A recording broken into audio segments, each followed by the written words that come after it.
আমি নির্ঝর আপনাদের সামনে আমাদের ইউটিউব চ্যানেল নিয়ে আবারও হাজির। আজকে আমরা আলোচনা করব হচ্ছে গিয়ে এলিয়েন বা ইটি। আর এলিয়েন এবং ইটি নিয়ে আলোচনা করার জন্য আমাদের সঙ্গে আছেন আজকে দুই এলিয়েন নিয়ে পড়াশোনা করা দুজন ব্যক্তিত্ব, নীল ভাই এবং জুয়েল। অবশ্য তারা সবসময় থাকে, এদের দুজনের ছাড়া আমি আসতে পারি না, খুব একটা ঝামেলা। আমি চাই যে একা আপনারা আমাকে একা দেখেন, আমি চাই যে আপনারা আমাকে দেখেন, কিন্তু কি করার, এরা দুজন থাকতে চায়, এখন সুযোগ তো দিতে হবে, জোর করে নিয়ে। হ্যাঁ, তাও আজকে আমরা প্রথমে এলিয়েন সম্পর্কে জানবো হচ্ছে গিয়ে নীল ভাইয়ের কাছে। নীল ভাই এলিয়েন সম্পর্কে ব্যাখ্যা দেবে, এলিয়েন জিনিসটা কি, এলিয়েন আছে কি। প্রথমে আমি নীল ভাইয়ের কাছে জানতে চাবো যে এলিয়েন বলতে পৃথিবীতে কিছু আছে কি নেই।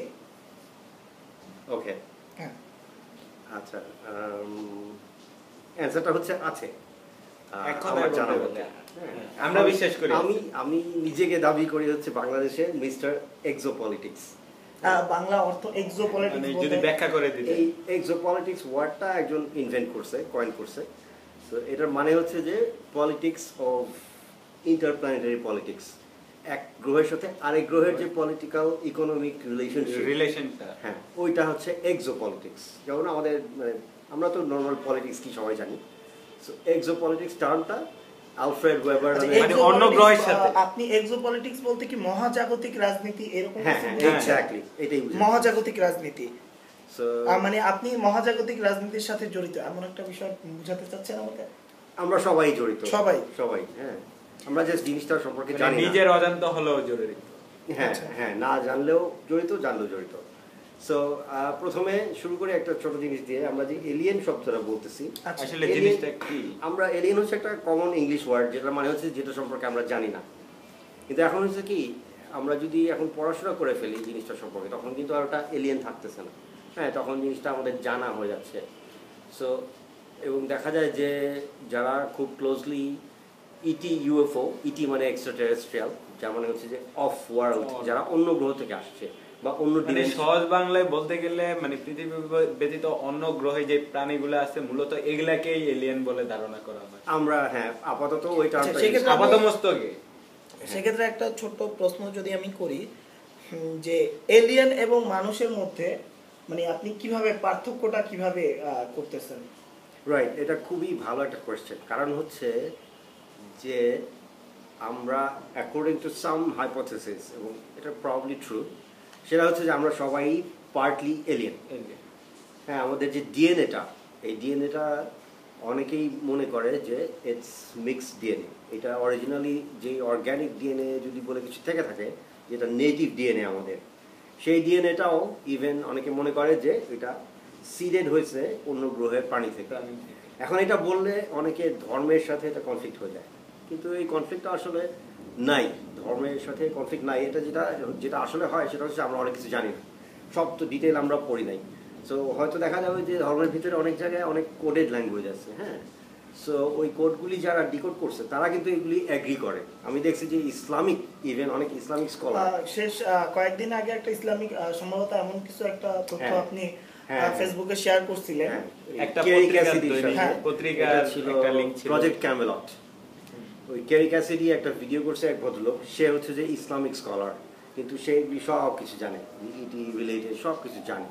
তো এটা আসলে ধর্মের সাথে কনফ্লিক্টের কিছু নাই, এটা জানার বিষয়, মানে জিনিসটা আমাদের মানে এটা নিজে ধারণ করার বিষয় আর পড়ার বিষয়, বললেই জানা বুঝার বিষয়। হ্যাঁ, সো আমরা সত্যি কথা বলতে আমরা বেশ কিছুক্ষণ আজকে ডিসকাস করলাম যে কি নিয়ে কথা বলবো।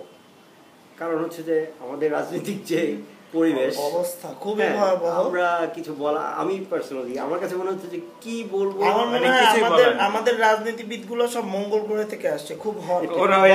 হ্যাঁ, মজার ব্যাপার, তুমি যে মঙ্গল গ্রহ বলছো, এইটা একটা খুব ইন্টারেস্টিং ব্যাপার। কারণ হচ্ছে কি যে ইউএফও রিসার্চারদের মতে মঙ্গল গ্রহটাতে একটা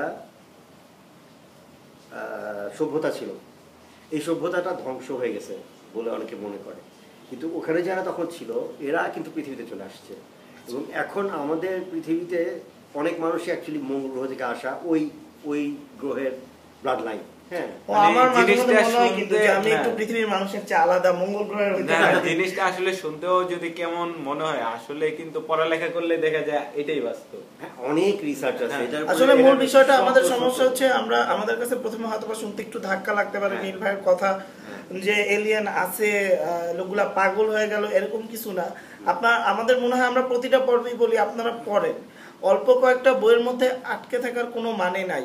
আরো বই আছে, বহুত বই আছে, কোনো বই পড়লেই যে আপনি ভিডিও আছে। নষ্ট হয়ে যাবেন এমন কোনো বিষয় না।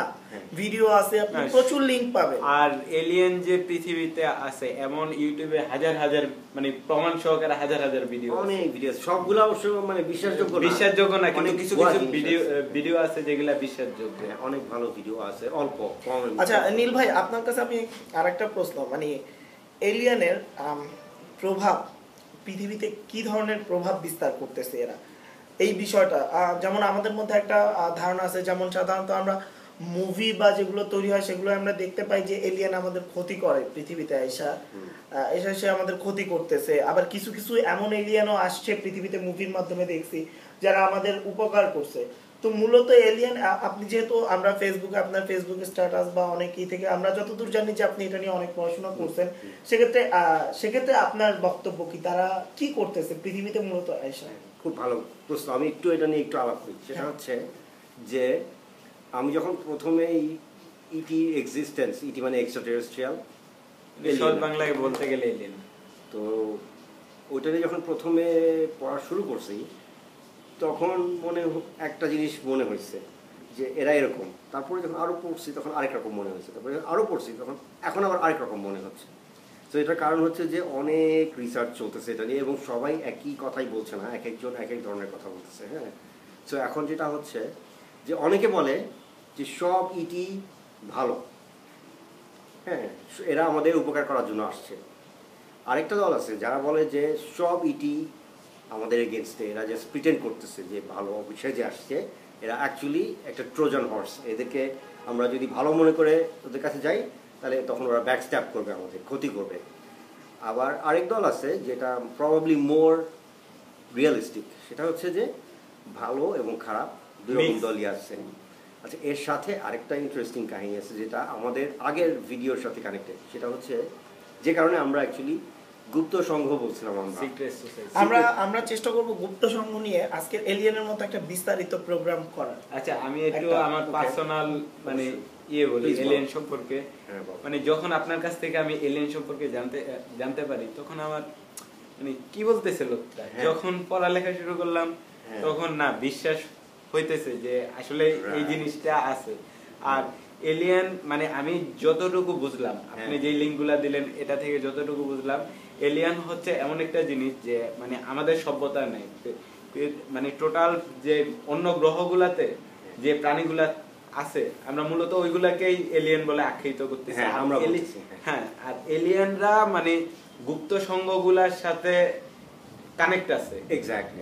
আর ওই কানেকশন থেকে মূলত গুপ্ত সংঘগুলা পুরো পৃথিবীকে কন্ট্রোল করতেছে, আর ওই এলিয়েন গুলা ওই গুপ্ত সংঘ গুলাকে করতেছে, চালাচ্ছে। আমার যতটুকু মনে হলো। That's very good understanding.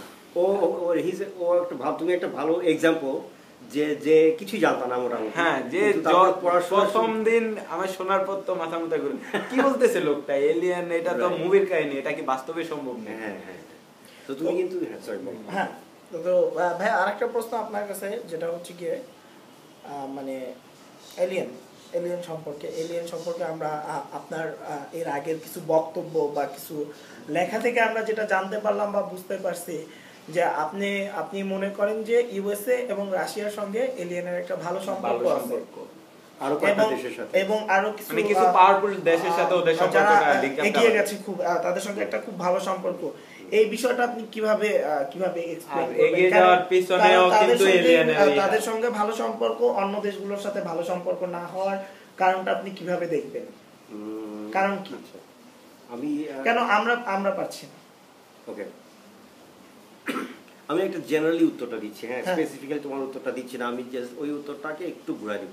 সেটা হচ্ছে আমরা যে সিক্রেট সোসাইটির কথা বললাম, তো এই সব সিক্রেট সোসাইটি সবাই যে এলিয়েন কানেকশনটা জানে বা বুঝে, দ্যাটস নট ট্রু। বেশিরভাগ লোকই জানেই না।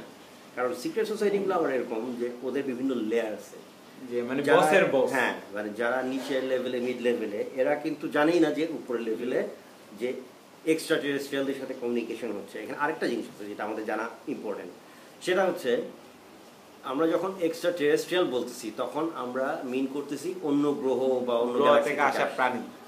এখানে আরেকটা জিনিস আছে সেটা হচ্ছে অন্য ফ্রিকোয়েন্সি।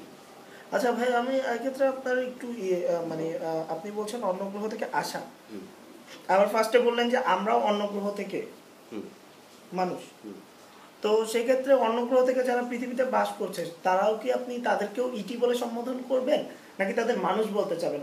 বিষয়টা এক্ষেত্রে আপনি কি বলবেন? যে আপনি এইমাত্র বললেন যে অন্য গ্রহ থেকে যারা আসছে, তো যারা অনেক আগে থেকেই বসবাস করছে মানুষের মাঝখানে, এটা ধারণা করা হয়ে থাকে যে ধারণা থেকে তাদেরকে আপনি ইটি বলবেন না মানুষ বলবেন? যদি অন্য গ্রহে জন্ম নিয়ে তারা যদি এখানে আসে তাহলে আমরা মনে হয় জেনারেলি ইটি বলতে পারি।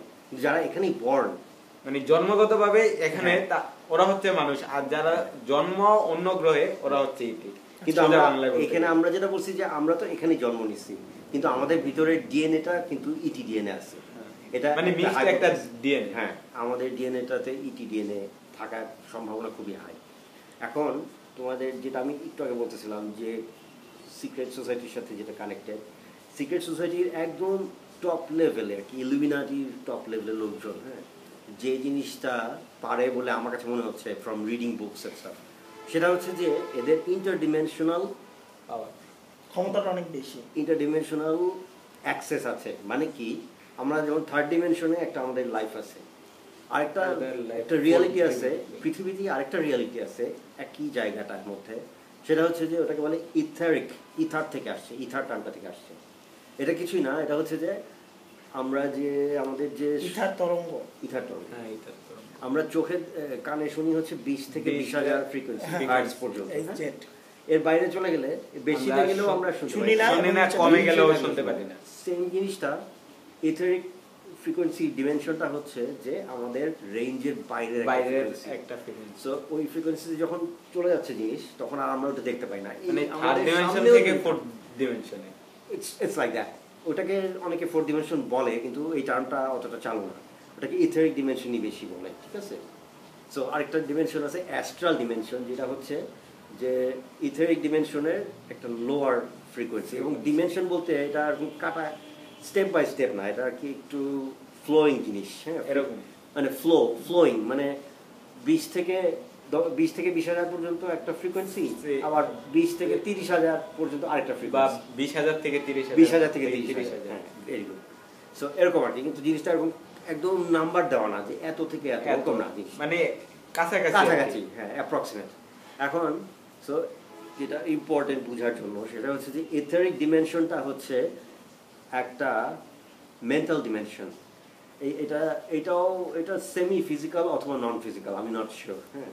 এখন কথা হচ্ছে যে এটার ইম্পর্টেন্সটা কি? এটার ইম্পর্টেন্সটা হচ্ছে যে ওই ডিমেনশনটা দিয়ে ইথারিক ডিমেনশন আর আমাদের ডিমেনশন থার্ড ডিমেনশন দুইটা পাশাপাশি, এবং একটা দিয়ে আরেকটাকে ইনফ্লুয়েন্স করা যায়।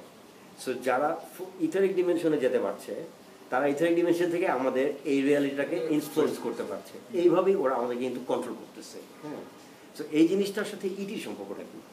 এখন যেটা হয় যে যখন আমরা যারা নতুন পড়াশুনো শুরু করি তখন আমরা বুঝতে পারি না যে এখানে হচ্ছেটা কি, যে ইটি কে, কারা ইথারিক ডিমেনশনে যাচ্ছে, কে কোন ডিমেনশন থেকে কাকে কিভাবে কন্ট্রোল করছে, এই বিষয়গুলো আমরা বুঝতেই পারি না, কারণ হচ্ছে এগুলো সিক্রেট নলেজ, হ্যাঁ। এইটাই হচ্ছে গোপন সংঘ বা সিক্রেট সোসাইটির এই সিক্রেট নলেজটাই হচ্ছে ভিতরের নলেজ, হ্যাঁ। এবং এটা কিন্তু যারা মিড লেভেলেও তারাও জানবে না যে আসলে কি হচ্ছে ভিতরে, একমাত্র হায়ার লেভেলে যারা আছে ওরাই জানতে পারবে। আর একটা ছোট জিনিস বলবো, সেটা হচ্ছে যে এই যে আমি ইথারিক অ্যাক্সেসটার কথা বললাম, এটা একটা নলেজ, এটা কিন্তু অনেক এনশিয়েন্ট নলেজ, মানে সেই ইজিপশিয়ান আমল বা সুমেরিয়ান আমল থেকেও ইভেন ধারণা করা হয় যে মিশরিয়ান যে সভ্যতা যে গড়ে উঠেছে, বিভিন্ন পিরামিড বা তাদের আমলে যে এগুলো অনেকটা এই গ্রহের কারো কাজ না। হ্যাঁ হ্যাঁ হ্যাঁ। সো এখানে ইন্টারডিমেনশনাল অথবা ইন্টারগ্যালাকটিক বা ইন্টারপ্ল্যানেটারি, হ্যাঁ, এই জিনিসগুলি কাজ করতেছে। সো এটা নতুন কিছু না, এটা জাস্ট লুকানো জিনিস। কিন্তু আমি যে পয়েন্টটা বলে শেষ করবো সেটা হচ্ছে এই যে ইথারিক ডিমেনশনের অ্যাক্সেস, এই যে গোপন বিদ্যাটা, এখন আমি পড়ার পরে জানতে পারলাম যে এটা অ্যাকচুয়ালি অনেক পুরানো একটা বিদ্যা, যেটা যুগ যুগ ধরে চলে ইসলাম ধর্মের ভিতরে এই নলেজটা ছিল অরিজিনালি, এবং এখনো আছে, কিন্তু আমরা সাধারণ যারা ইসলাম ধর্ম ফলো করে তারা এটা জানে না। আমরা কিছুটা জানি, না বোঝার কারণে কিছুটা আমরা জানি, সেটা হচ্ছে যে আমরা জিন বিশ্বাস করি, জিনে বিশ্বাস করি এবং তাবিজ করি। অনেক পিটি ইসলাম ধর্ম অনুযায়ী জিন জিনিসটা আছে কোরআনে, যে পিটি মানে না, এরা কিন্তু কিছুটা ইন্টারডিমেনশনাল অ্যাক্সেস পায়, যার জন্য ওরা অনেক কিছু বলে দিতে পারে, ভবিষ্যৎ বলতে পারে। তো এটা কিন্তু ওইটাই, কিন্তু সিক্রেট সোসাইটি এইটাকেই আরো অনেক বেশি পাওয়ারফুল করে ফেলছে।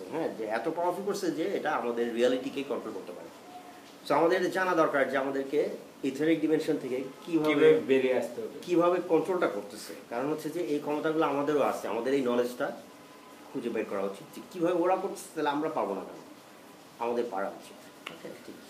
ধন্যবাদ। আজকের মতো আমরা এইটুকুই আলোচনা করলাম। আর এলিয়েন আছে আমরা বলছি বলেই আপনাদের মানতে হবে এমন কোনো কথা না। আপনারাও পড়ালেখা করেন, এলিয়েন সম্পর্কে গুগলে অনেক তথ্য আছে। আমাদের কথাই যে একদম আমরাই যে একদম সঠিক সেটা আমরা বলছি না, আর আমাদের কথা শুনেই আমাদের ভুল বোঝার কিছু নেই। আমরা আমাদের মুক্তভাবে আমাদের যেটুকু অর্জন আমরা সেটুকু আপনাদের বললাম। এরপর আমরা আরো নতুন নতুন মজার তথ্য আপনাদের দিব, আশা করব সবসময় আপনাদের পাশেই পাবো। আজকের মতো ধন্যবাদ, বিদায়। বাই।